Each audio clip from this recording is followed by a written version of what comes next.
ప్రేమైనటువంటి దేవుని సంగమా, సహోదరి సహోదరులరా, మీకు అందరికీ మన ప్రభు అయిన యేసుక్రీస్తు యొక్క పరిశుద్ధ నామమున వందనాలు. ఈ యొక్క దినాన దేవుడు మళ్ళా మనకి మంచి అవకాశాన్ని అనుగ్రహించాడు. దేవుడు నిమితో నేను దేవుని మాటలు పంచుకోవడానికి ముందుగా చిన్న ప్రార్థన చేసుకుందాం. ప్రార్థన. మా పరిశుద్ధుడ పరలోకమందున్న తండ్రి అయిన దేవుడా, ఈ యొక్క దినాన తండ్రి మీ యొక్క సంఘస్థులతోటి మీ యొక్క మాటలు అందించడానికి పాముడైన నాకు కావాల్సినటువంటి జ్ఞానాన్ని, ఆత్మీయ ఆలోచనలు మీరే కలుగజేయండి తండ్రి. నేను ఏం మాట్లాడవాలను మీ చిత్తానుసారం చొప్పునతో మాట్లాడించండి తండ్రి. మీ యొక్క సంఘస్థులతోటి మీ చిత్తమే నా జీవితంలో జరిగించండి, మీ సంఘస్థుల్లో కూడా జరిగించండి తండ్రి. మీ యొక్క బిడ్డలుగా జీవించి మీ యొక్క సన్నిధి చేరి నిన్ను నిత్యం స్తుతించు గొప్ప భాగ్యాన్ని వారికి నాకును సమృద్ధిగా అనుగ్రహించమని ఈ చిన్న ప్రార్థన మీ ప్రియకుమారుడు ప్రభు అయిన యేసుక్రీస్తు యొక్క పరిశుద్ధ నామమును బట్టి ప్రార్థించి అడిగి వేడుకొంచున్నాను తండ్రి. ఆమేన్. ప్రేమైనటువంటి సహోదరి సహోదరులారా, ఈరోజు మనం ఉన్నటువంటి అంశము నేను ఎప్పుడు చెప్తూనే ఉంటా, ఇంపార్టెంట్ అయినటువంటి అంశాలే మనకి. ఎందుకంటే ఇంపార్టెంట్ అయిన దేవుడే ఒక్కడే ఉన్నాడు, ఒక్కడే పరలోకమందు ఉన్నాడు. ఆయనే నరులమైన మనలను సృష్టించాడు. కాబట్టి ఇంపార్టెంట్ అయినటువంటి ఈ యొక్క అంశము మనము మన ప్రభువైన యేసుక్రీస్తు కుష్టి రోగిని స్వస్థపరచుట అనేటువంటి ఫస్ట్ పార్ట్ విన్నామండి. ఇప్పుడు రెండవ పార్ట్లోకి వచ్చాం మనం. నేను ఏదైనా కానీ చెప్పాలనుకుంటే 1-2 పార్ట్స్ తోటే ముగిస్తానండి. చెప్పాలంటే ఎన్నో ఉన్నాయి, చెప్పలేము, జీవితం చాలదు. అందుకని కొన్ని సందర్భాలని 1-2గా ఉపయోగిస్తూ ఉంటాను. అయితే ఈ ఒక దినాలు ఉన్నటువంటి మన అంశము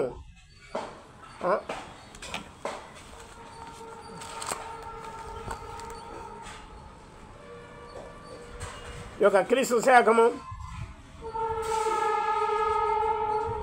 ఈ యొక్క 2024 సంవత్సరము యొక్క 11వ మాసము. ప్రియమైనటువంటి సహోదర సహోదరులారా, ఈ యొక్క శ్రేష్ఠ సమయం మన దేవుడు మనతో మాట్లాడుతున్నాడు. అంశము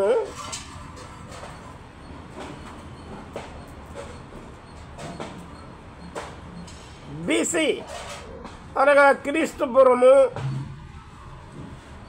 రాజుల గ్రంథము 5వ అధ్యాయము 1వ వచనం నుండి చివరి 27 వచనాల వరకు ధ్యానించుకోండి. అందులో ఒక వ్యక్తికి కుష్టి రోగం రావటం గురించి రాసి ఉంటుందండి. ఆ వ్యక్తి సిరియా దేశపు రాజు కింద ఉన్నటువంటి సైనాధిపతి అంటండి. అంటే అతను చాలా బలత్కారుడు. అతని యొక్క బలం వల్ల అంట సిరియా దేశాన్నే కానీ చుట్టుపక్కల ఉన్నటువంటి ప్రతి దేశాన్నే కానీ జయించినటువంటి గొప్ప వ్యక్తి. ఇలాంటి గొప్ప వ్యక్తి అయినటువంటి ఆ ఒక సిరియా దేశపు న్యాయాధిపతి కుష్ఠరోగం వచ్చిందటండి. ఈ కుష్టి రోగం వల్ల చాలా బాధపడుతున్నాడు. కుష్టి రోగం వల్ల ప్రతి ఒక్కరికి బాధ వస్తూనే ఉంటుందండి. అయితే నేను చెప్పే తర్వాత వస్తూ ఉంటాయి. ముందు నేను చెప్పాల్సిన విషయాలు కొన్ని చెప్పాలి మీకు. ఈ విధంగా 5వ అధ్యాయం చదువుకోండి మీరు. 1వ వచనం నుండి చివరి 27 వచనాల వరకు. ఈ అంశంలో ప్రవక్త అయిన ఏలియాకి శిష్యుడు ఉన్నాడండి, ఎలీషా గారు. ఈ ఎలీషా గారు కూడా ప్రవక్త అయ్యాడు. ప్రవక్త దగ్గర ఉన్నటువంటి వారు, ప్రవక్తను అనుసరించి నడిచినటువంటి వారు ప్రవక్తలు అవుతారు. అదేవిధంగా ఈ యొక్క క్రీస్తు శాఖములో బోధకులు అనబడిన వారి వెంట శిష్యుడు వెళ్ళి వారు కూడా బోధకులు అవుతూ ఉంటారంటండి. ఇది వాస్తవం, ఎందుకంటే ఇది క్రీస్తు పురము నుండి వస్తున్నటువంటిదే. కానీ ఈ గురువు గారిని అనుసరించినటువంటి వారికి, గురువు గారిని అనుసరించకుండా సాతాను శోధనలో ఉండి గురువు గారి మాటల్ని అతిక్రమించినటువంటి వాడికి జరిగేటువంటి కొన్ని సందర్భాల గురించి కూడా నేను మీతో మాట్లాడతాను. అయితే ప్రియమైన సహోదరి సహోదరులారా, ఈరోజు మనం ఉన్నటువంటి అంశము రాజులు 2వ గ్రంథము 5వ అధ్యాయము 1వ వచనం నుండి 27 వచనాల చివరి వరకు ధ్యానించుకోండి. అయితే ఎల్షా గారి దగ్గర, అంటే ఏలియా గారి దగ్గర ఎల్షా గారు శిష్యుడిగా ఉండి ప్రవక్త అయ్యాడండి. అదేవిధంగా ఎల్షా గారి దగ్గర గెహాజీ అనే ఒక శిష్యుడు ఉన్నాడండి. చూడండి, ఇది మీరు చిన్నగా ఆలోచించండి. ఆలోచిస్తేనే మీకు మైండ్కి ఎక్కుతుంది, ఆలోచించకపోతే మాత్రం మైండ్కి ఎక్కదు. ఎందుకంటే మనుషుడు పలుకు ప్రతి మాట విమర్శ దినాన లెక్క ఒప్ప చెప్పవలెను, అది మంచిదైనా కానీ చెడ్డదైనా కానీ. కాబట్టి నేను మంచి మాటలు పలుకుతున్నాను, మీరు మంచిగా ఆలోచించండి. అయితే ప్రియమైన సహోదరి సహోదరులారా, ఇది ఎలా ఉండగా ఈ యొక్క సైనాధిపతి అయినటువంటి నయాముకు కుష్టి రోగం వచ్చిందండి. ఈ కుష్టి రోగం వల్ల చాలా బాధపడుతున్నాడు. అతని రాజు కూడా బాధపడుతున్నాడు. ఎలాగా ఏమి చేయాలా అని చెప్పేసి ఆలోచిస్తూ ఈ యొక్క నయమాను మనుషుడు తన రాజు అయినటువంటి ఆయనతో పాటు ఆ రోజులలో విగ్రహారాధన గుళ్ళు ఉండేయండి. వాటి పేర్లు కూడా ఉన్నాయి, కానీ నాకు కొంచెం మైండ్ సెట్లో ఉండవండి, ఎందుకంటే నేను చదువుకోలేదు, కానీ చదివాను. అయితే ఆ గుళ్ళ వద్దకు వెళ్ళి ఎన్నో దర్శనాలు చేసుకున్నారు, కానీ నయం కాలేదు. అదేవిధంగా ఈ యొక్క సిరియా దేశపు రాజు తన ఒక సైనాధిపతి అన్ని దేశాలలో సంచరించి వెళ్తూ ఉండగా ఇజ్రాయేలీయుల దేశానికి వచ్చి ఆ ఒక దేశాన్ని లోపరుచుకొని ఆ ఒక దేశంలో ఉన్న ఒక చిన్నదానిని తీసుకొని వెళ్ళారంటండి. ఎక్కడికి వెళ్ళారు? సిరియా దేశానికి. ఈ సిరియా దేశానికి తీసుకొని వెళితే ఆ సిరియా దేశంలో ఈ యొక్క న్యాయాధిపతి సైనాధిపతి యొక్క భార్య దగ్గర పనిచేస్తూ ఉందండి. అప్పుడు ఆ యొక్క చిన్నది తన భార్యతో చెప్తుంది. ఏమని చెప్తుందంటే, అమ్మా, ఇన్ని గుళ్ళు తిరుగుతున్నారు, ఇంత శ్రమ పడుతున్నారు, ఏమాత్రము అయ్యగారికి స్వస్థత రాలేదు కదా, నేను ఒక మాట చెప్తాను ఆలకించమ్మా అని చెప్పేసి తన ఒక యజమానురాలతోటి ఆ ఒక చిన్నది చెప్పిందండి. ఇజ్రాయేలు దేశములో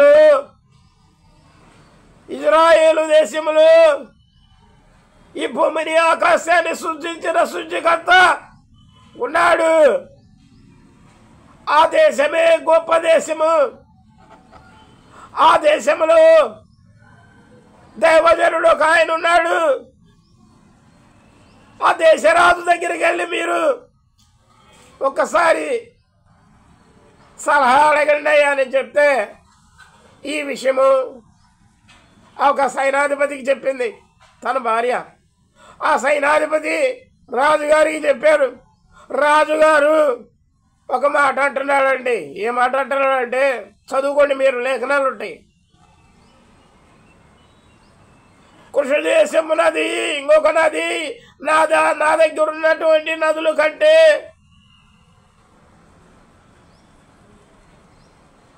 వ్యర్థాను నది గొప్పదా? ఆ యొక్క ప్రవక్త అయిన ఎలీషా చెప్పినట్టుగా మేము గొప్ప రాజులమైన మేము, ఆ ఇజ్రాయేలు రాజు మా కిందవాడు, మాకు లోనైనటువంటి వాడు, మాకు ఐఎస్టీ కాదు, మేమే ఐఎస్టీ, వాడు మా కిందవాడు, వాడి దగ్గరికి వెళ్ళి మేము బతిమలాడుకోవాలని చెప్పేసి తిరస్కరించి, అయినా కానీ ఈ యొక్క నయామి అనబడినటువంటి అతనికి ఒక సైనాధిపతి రోగాన్ని బాగుపడాలని చెప్పేసి పత్రిక రాసిచ్చి పంపించారండి ఇజ్రాయేల్ దేశానికి. ఇజ్రాయేల్ దేశంలో ఒక ఎత్తైనటువంటి శిఖరం మీద ఈ ఎలీషా గారు నివాసం ఉన్నారండి. ఆయన దగ్గర శిశువులు ఉన్నారు. ఈ యొక్క సిరియా దేశం నుండి వచ్చినటువంటి వారు ఒక ఎలీషా గారి ఇంటి వద్దకు వచ్చి నిల్చున్నాక ఒక దాసుని పంపిస్తే,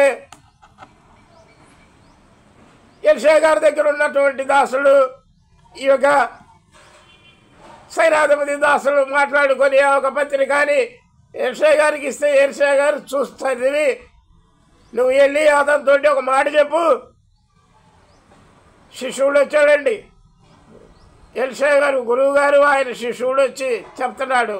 ఏమని చెప్తున్నాడంటే, అయ్యా నీకున్న ఈ రోగం పోవాలంటే మా అయ్యగారు చెప్పినట్టుగా వ్యర్థాలు నదులు 3 మార్లు మునుగు, స్నానం చేయి, నీ దేహానికి ఉన్నటువంటి ఆ యొక్క కుష్టి పోతుందని చెప్తాను. అప్పుడు ఈ యొక్క నయమైనటువంటి ఒక సైనాధిపతికి కోపం వచ్చి ఒక మాట అన్నాడండి. ఏ మాట అంటే, ఇది ఏమి, నేను బలాత్కారుడను, సైనాధిపతిని, నేనంటేనే జనాలు గజగజలాడతారు, అలాంటి వాడిని ఈ ప్రవక్త వచ్చి నాకున్నటువంటి గాయం మీద తన చెయ్యి ఆడించి నాకున్న రోగాన్ని తీస్తాడేమో అని నేను అనుకొని వస్తే, అదేంటి నదికి వెళ్ళి స్నానం చేయమంటున్నాడు, ఇదేమి అని చెప్పేసి తిరస్కరించి బయలుదేరారంటాడు. బయలుదేరుతుంటే అతనితో పాటు వచ్చినటువంటి వారు ఒక మాట అన్నారు ఆయనతోటి, అయ్యా నేను ఒక మాట చెప్తాను, నా మాట ఆలకించవా అని చెప్పేసి అడిగినప్పుడు ఒక నయమనబడినట్టు అతను సెలవిస్తే అతను ఉండి, అయ్యా మనం ఆయన దగ్గరికి వెళ్ళటానికి ఎన్నో మణుగుల వెండిని దుస్తులను కానుకలుగా ఇవ్వడానికి తీసుకెళ్ళాం కదా, అవన్నీ ఏమీ నాకు వద్దు, ఏవో జీవముతోడని వాగ్దానం చేశాడు కదా, వెళ్ళి స్నానం చేయమన్నాడు కదా, అయినా కానీ అంతకంటే ఎక్కువ అడిగినా ఇవ్వాలనుకున్నాం కదా మనము, ఆయన అవన్నీ ఏమి అడగలేదు కదా, ఓన్లీ స్నానమే చేయమన్నాడు కదా, దయచేసి స్నానం చేసి శుద్ధుడు అవ్వయ్యా అంటే అతని దాసుని మాటలు కూడా ఆయన అంగీకరించి వ్యర్థాలు నదికి వెళ్ళి 7 మార్లు మునిగి స్నానం చేసి శుద్ధుడయ్యాడండి. చూడండి ఈ నయం శుద్ధుడైన తర్వాత ఎలాంటి దేహం అయ్యిందో తెలుసా? తల్లి గర్భములో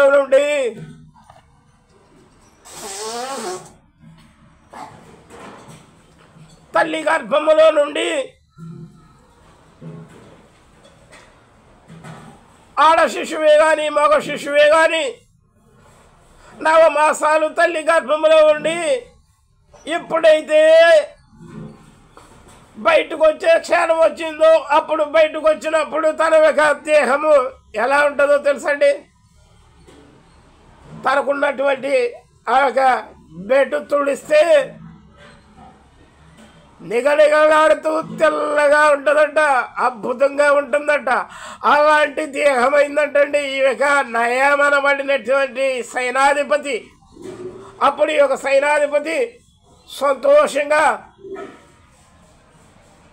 ఈ యొక్క ఎలీషా గారి దగ్గరికి వచ్చి ఇవన్నీ తీసుకోమంటే వద్దంటే వద్దన్నాడు. వద్దన్న తర్వాత నీ చిత్తమేనాయా అనుకొని వెళ్ళిపోతున్నటువంటి సమయంలో ఒక మాట అన్నాడండి. ఏమన్నాడంటే, అయ్యా నేను సైనాధిపతిని, సిరియా దేశమంతా నా చేతిలో ఉంది, చుట్టుపక్కల దేశాలన్నీ నా చేతిలోనే ఉన్నాయి. కానీ అన్ని దేశాల్లో కొలిసే దేవుళ్ళేమో నాకు తెలియదు, కానీ వట్టియే. కానీ నీ దేవుడే సర్వశక్తి కలిగిన దేవుడు, నీ దేవుడే గొప్ప దేవుడు. అవన్నీ మూగ విగ్రహాలు, అవన్నీ మానవుని యొక్క కుయుక్తితో చేసుకున్నటువంటి నేను కూడా చేయించాను నాకు తెలియక. అదేవిధంగా నిన్ను కూడా దానికి సాగిన పడేటట్టుగా చేశాను. నువ్వు కూడా దేవునితో మాట్లాడావు. ఏమని మాట్లాడావు? దేవుడా, నేను ఒక మూగ విగ్రహాలకి సాగినపడ్డాను, పరిస్థితులను బట్టి నన్ను క్షమించమని దేవుణ్ణి ప్రార్థన చేశాడంటండి ఎలీషా గారు. సాగిలపడాల్సిన అవసరం ఎందుకు వచ్చిందంటే, సాగిలపడకపోతే చంపేస్తున్నారంట. అందుకని చావటం మేలా లేక ఇది ఒట్టిదే అనుకొని సాగిలపడటం మేలా అని దేవుడితో మాట్లాడి సాగిలపడ్డాడంట. కానీ నా తప్పే అని దేవుణ్ణి అడిగితే దేవుడు క్షమించాడు. నేను మాత్రం సాగిలపడటం జరగదు. నా దగ్గరకు వచ్చి ఎవడైనా సరే ఛాలెంజ్ చేస్తున్నా, ఆ నోరు లేని మూగర విగ్రహానికి సాగిలపడు అన్నాడు అనుకో, ఒక్కటే ఏ మాట అంట. ఏ మాటో తెలుసా? ఇది దేవుడేనా? Question and question. దేవుడే అన్నాడు అనుకోండి, ఓకే దేవుడే. నేను ఇప్పుడు ఏమి చేస్తున్నానో చూసి చెప్పమను అని చెప్పేసి నేను పరలోకమందు కళ్ళెత్తి చూస్తాను నా దేవునికి వెళ్ళి. నువ్వు పరలోకముకి వెళ్ళి కళ్ళెత్తి చూస్తున్నావు అని వాడు మాట్లాడవరు. ఛాలెంజ్ చేస్తున్నా. లేదు, వాడికి కాళ్ళు చేతులు ఉంటాయి కదా, వాడి చెయ్యిని పట్టుకొని నాతో పాటు 4 అడుగులు ముందుకేయి అంటాను. ఏమను? దమ్ముంటే ఎంతలో ఉండాలో అంతలో ఉండు. అదేవిధంగా ఈ యొక్క సిరియా దేశంలో ఉన్నటువంటి ఆ ఒక విగ్రహారాధన గుళ్ళని లయపరిచేసి సర్వశక్తి కలిగిన దేవుణ్ణి సేవించారంటండి. అద్భుతంగా సేవించారండి ఆ రోజులలో. ఇప్పుడు నాకు కూడా ఒక ఆశ కలుగుతుంది, ఆ ఒక సిరియా దేశానికి వెళ్ళి నేను చూడాలి, అక్కడ మన క్రిస్టియన్ యొక్క డెవలప్మెంట్ ఎలాగుందో కూడా చూడాలనే ఆశ కలిగింది. కానీ నేను పోలేనండి. ఎందుకో చెప్పమంటారా? నాకు దేవుడు ఇచ్చిన అవకాశాన్ని నేను పోగొట్టుకున్నాను. ప్లస్ ధనం అంటే నాకు విరక్తి అండి. దేవుడు నాకు ఒక విరక్తిని పుట్టించాడు. ఎందుకు పుట్టించాడో చెప్పమంటారా? ఏనండి చెప్తాను. నేను ఎవడికి భయపడలే. బైబుల్ లేఖనాలు చెప్తున్నాయండి, నేను చెప్పట్లే. బైబుల్ లేఖనాలు. ఒకడంట, ఎవడండి? ఒకడు, ఆడే కానీ మొగే కానీ ధనము కోసము తను పొడుచుకొని సచ్చిన వాళ్ళు ఉన్నారంటండి ఎంతో మంది. ఆది నుండి ఇప్పటి వరకు ఉంటూనే ఉన్నారు. ధనము కొరకు తను పొడుచుకొని సచ్చిన వాళ్ళు ఉన్నారు. తను ఆత్మహత్యలు చేసుకొని సచ్చిన వాళ్ళు ఉన్నారు. న్యూస్ పేపర్లలో ఎప్పుడు చూస్తూనే ఉంటామండి. దీనికి 2 చిన్న మాటలు చెప్తాను, వినండి. ఎవరికైనా ఏమన్నా కోపాలు వస్తే వచ్చాయలే, నా పీకలేరు. కానీ ఒక రైతు ఉన్నాడండి. ఆ రైతుకి సొంత భూమి సింపుల్గా ఒక 10 ఎకరాలు ఉన్నాయండి. ఆ 10 ఎకరాలు భూమిని సాగు చేయడానికి, ఆ సాగు చేసినటువంటి భూమి వల్ల ధనాన్ని సంపాదించుకోవాలని ఆ 10 ఎకరాలు భూమి కోసము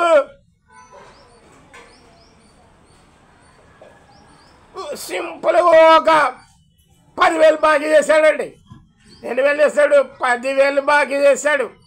ఈ 10,000 బాకీ చేసి ఈ 10,000కి నెల నెల వడ్డీ కట్టుతూ పంటకాలం వచ్చేంత వరకు, పంటకాలం ఉంటుందండి, విత్తనాన్ని కానివ్వండి కొంతవరకు వచ్చేంత వరకు వడ్డీలు కట్టుకుంటూ ఆ పంటను కోసిన తర్వాత, ఆ పంటని అంగడిలో అమ్మిన తర్వాత ఇవక వడ్డీ కట్టింది ఎంత, అప్పు తీసుకున్నది ఎంత, ఆ పంట అమ్మితే వచ్చిన డబ్బు ఎంత అనేటువంటిది మనం చిన్నగా ఆలోచించుకుంటే, ఈ యొక్క 10,000కు తోడు ఒక 5,000 వడ్డీ కట్టాడండి. 15,000. 15,000కి ప్లస్ తనకు ఉన్న 10 ఎకరాల మీద తను చేసిన కష్టానికి ప్రతిఫలము దక్కాలండి. ఎంత దక్కాలి? సింపుల్గా వేసుకుందాం, ఒక 5,000 వేసుకుందాం. ఎందుకంటే తన భార్య, తన ఒక ఇంటివారు చాకరీ చేస్తారట. అయితే అతనికి ఇంచుమించు ఆ పంట మీద 20,000 రావాలండి. ఆ పంట అమ్మితే దానికి పెట్టిన పెట్టుబడి కూడా రాలేదంటండి. చూడండి, దానికి పెట్టిన పెట్టుబడి ఎంతండి? 10,000 బాకీ చేశాడండి, వడ్డీలు కట్టాడు, దానికి పెట్టిన పెట్టుబడి రాలేదు. ఇక వడ్డీ కట్టాలి, యాన్ నుండి తెచ్చి కట్టాలి. ఇక ధనము లేదు, ఇక ఒక భూమి మీద మనకి డబ్బు రాదు. ఏం చేయాలని చెప్పేసి పురుగుల మందు మూద్దేసి ఎత్తాడండి. ఏం చేశాడు? పురుగుల మందు మూద్దేసి ఎత్తాడు. ఏమైంది? సచ్చాడు వాడు. ఏమయ్యాడు వాడు? సచ్చాడు. కాబట్టి ఇలాగే అనేక బిజినెస్లు వేసేవాళ్ళు చస్తున్నారు. ధనము కోసం తను చస్తున్నటువంటి వారు ఉన్నారు. కాబట్టి ప్రేమైనటువంటి దేవుని సంగమా, సహోదరి సహోదరులారా, మనము చావక దేవుడు మనకిచ్చినటువంటి కృపలోనే ఆయన్ని స్తుతిస్తూ మనకు కలిగినటువంటి దానిలోనే తృప్తిపడుతూ జీవించాలని దేవుడు తెలియపరుస్తున్నాడు. ప్రేమైనటువంటి సహోదరి సహోదరులారా, అయితే ఇప్పుడు ఉన్నటువంటి మన అంశము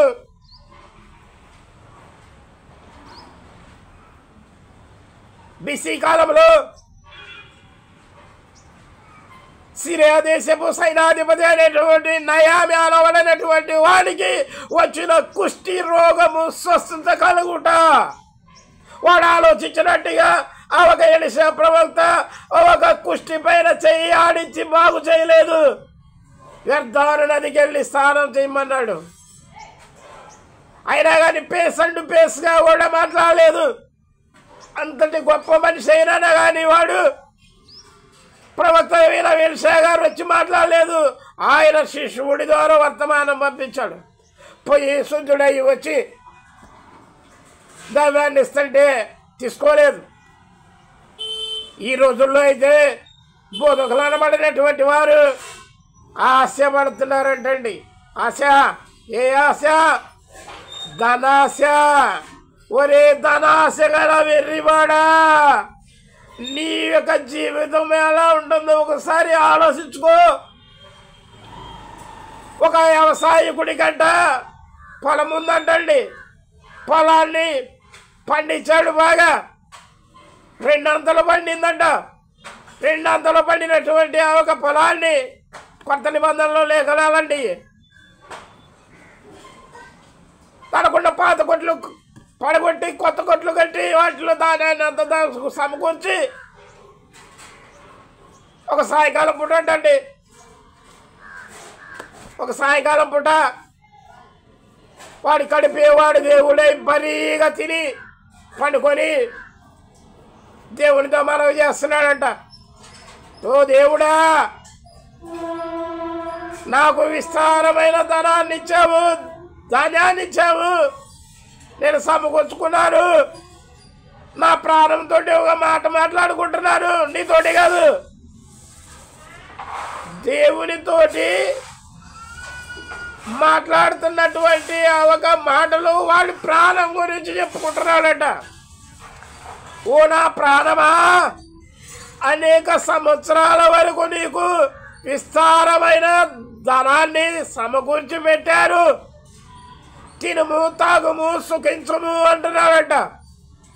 అయితే దేవుడేమంటున్నాడు తెలుసా?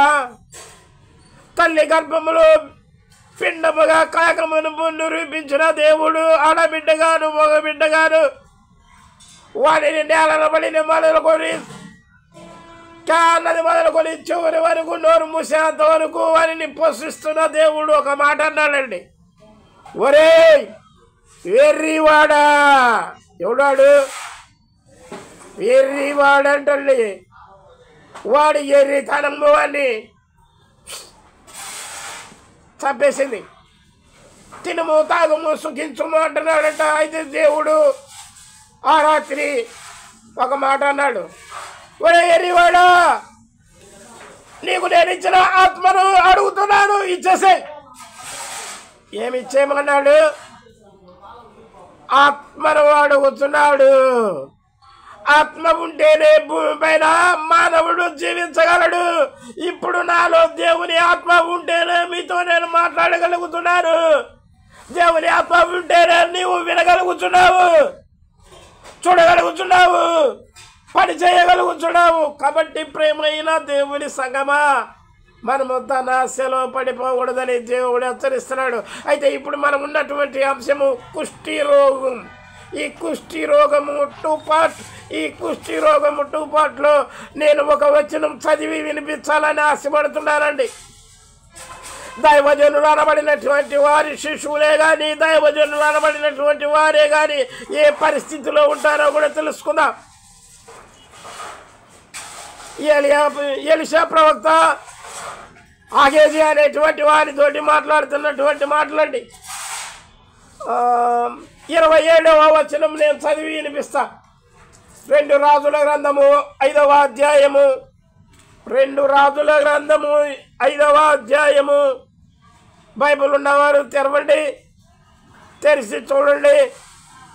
మొదటి వచనం నుండి ఈ యొక్క చివరి 27 వరకు చదువుకోండి. నేను పలికినటువంటి మాటలన్నీ స్పష్టంగా ఉంటాయి. అయితే ఈ యొక్క అబద్ధ బోధకుడు అనబడేవానికి వచ్చేటువంటి శిక్ష గురించి చదువుతున్నానండి.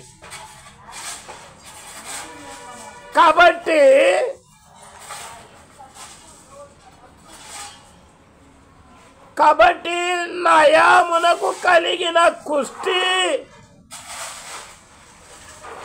ఇక ఆగేసితోటి ఎలీషా గారు చెప్తున్నారండి, నీకును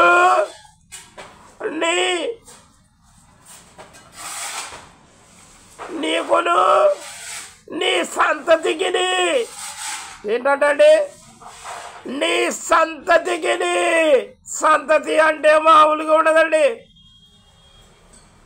నీకు అంటే ఒక్కడికే పోతుందండి. సంతతి అంటే మామూలుగా ఉండదు, తరతరాలు పోతూనే ఉంటుందంట. ఈ యొక్క అబద్ధ బోధకుల యొక్క బతుకులు, ఈ యొక్క అబద్ధ బోధకుల యొక్క జీవితాలు చాలా ఘోరంగా ఉంటాయి.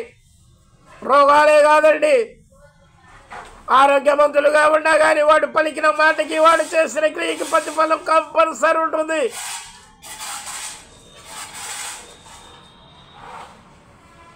నీ సంతతికి సర్వకాలము చూడండి, సర్వకాలము. సర్వకాలం అంటే ఒక కాలం కాదండి, సర్వకాలం అంటే ఈ భూమి ఆకాశం గతించే వరకండి. సర్వకాలము అంటియుండును అని చెప్పగా వాడు మంచు వలె తెల్లనివైన కృష్ణము కలిగి ఎలీషా ఎదుట నుండి బయటికి వెళ్ళెను. అయిపోయింది వాడి యొక్క జీవితం. ఈ కుష్టులో కొన్ని రకాలు ఉంటాయండి. నేను ఫస్ట్ పార్ట్లో చెప్పాను కదండి. ఇవి తెల్లని కుష్టు పొడి అంటండి. వాడికి ఉన్నటువంటి రోగం ఏంటంటే కుష్ఠేనంట, గాయమేనంట. ఆ గాయములో ఏళ్ళు పెట్టి ఆడించి బాగు చేస్తాడేమో అనుకున్నాడంట ఈ నయం.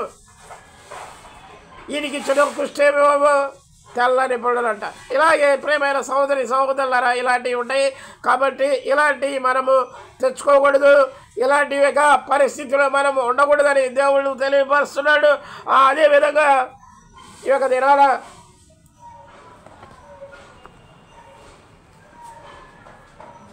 ఏడి అనగా ఈ యొక్క క్రీస్తు శాఖము యేసు ప్రభువు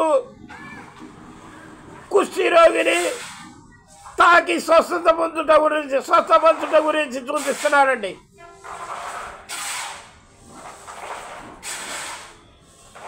యేసు ప్రభువా ఒక కుష్ఠీ రోగిని చేతితో స్వస్థపరచుట. మార్కు సువార్త మొదటి అధ్యాయము 40వ వచనం నుండి 45 వచనాలు చివరి వరకు ఉంటాయండి. బైబిల్ ఉన్నవారు తీసి ధ్యానించండి, బైబిల్ లేని వారు విని విశ్వసించండి. అయితే కొత్త నిబంధన ఈ యొక్క క్రీస్తు శాఖము మాకు సువార్త మొదటి అధ్యాయము 45వ వచనం నేను మీకు ఒకసారి చదివి వినిపించాలనుకుంటున్నాను.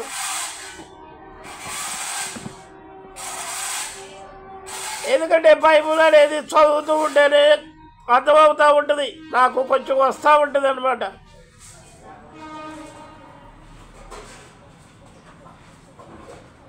అయితే వాడు వెళ్ళి, ఎవడండి? ఈ యొక్క కుష్ఠీ రోగి అండి.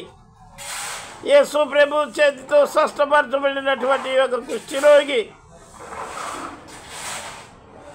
దానిని గూర్చి విస్తారముగా ప్రకటించుటకును ఆ సంగతి ప్రచారము చేయుటకును ఆరంభించెను కనుక ఆయన ఇక పట్టణములో బహిరంగముగా ప్రవేశింపక వెలుపట అరణ్య ప్రదేశములో నుండెను.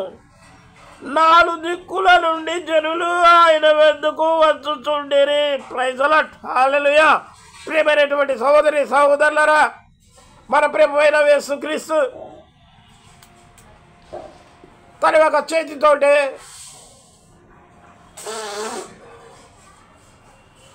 ఒక కుష్ఠీ రోగాన్ని స్వస్థపరిచాడండి. ఈ నయామి అనబడినటువంటి వాడు ఆశించినట్టుగా ఎలీషా ప్రవక్త పేస్గా మాట్లాడటానికి కూడా రాలేదు. చూడండి, వాడి యొక్క రోగాన్ని ముట్టలేదు, మాట మాత్రమే చెప్పాడు. నిర్ధారణలో స్నానం చేసి శుద్ధుడయ్యాడు. ఆ రోజుల్లోనే ఆ యొక్క విగ్రహారాధ గుళ్ళు ఆ దేశాలలో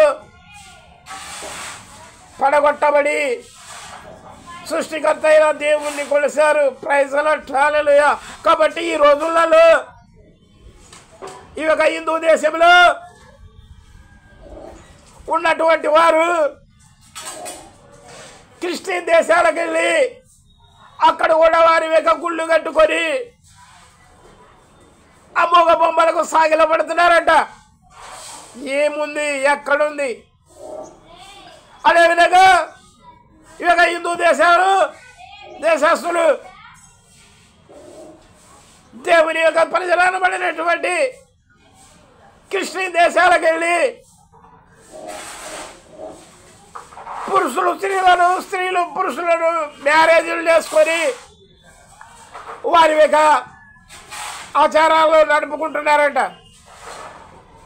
ఏది ఏమైనా కానీ ఎవరు ఎలా నడిచినా కానీ ఈ భూమిని ఆకాశాన్ని సృష్టించిన సృష్టికర్త ఒక్కడే ఉన్నాడు. ఆయనే పరలోకమందున్నాడు. ఈ భూమి పైన దేవుళ్ళు దేవతలు అనబడిన వారు వేల మంది ఉన్నా, ఎంతటి చరిత్రగాళ్ళు ఉన్నా